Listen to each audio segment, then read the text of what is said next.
her coronation was held in Westminster Abbey. She was married in Westminster Abbey. And not only that, this goes back. There's a few firsts today. The first thing is that the Queen's parents were married in Westminster Abbey in 1923. Then the Queen herself got married here in 1947.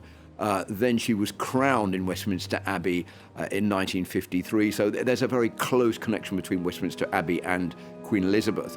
And the other remarkable feat is that this is the first time since the 18th century there has actually been a monarch's funeral in Westminster Abbey. The last member of the royal family to have a funeral here was the Queen Mother in 2002. That was 20 years ago. But normally they are always held in Windsor Castle, the funerals of monarchs.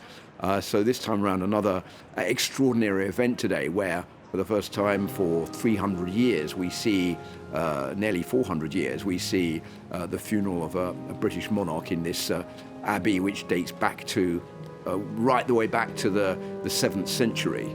So really a momentous occasion for everyone to see today.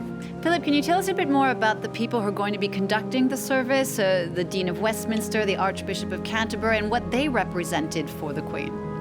Well, the Queen was always very keen to talk about her faith, above all during her Christmas messages. She was someone who was highly religious, who put a lot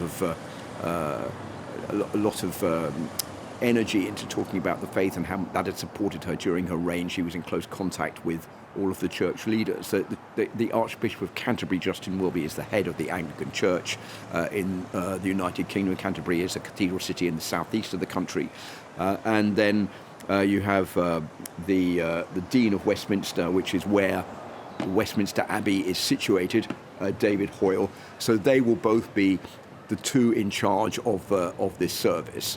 It's David Hoyle who will do most of it, but there will be also an intervention by the Archbishop of Canterbury, who will then also travel later today to Windsor Castle, where he will take part in the final religious ceremony, which is going to take place where the Queen is lowered into the royal vault.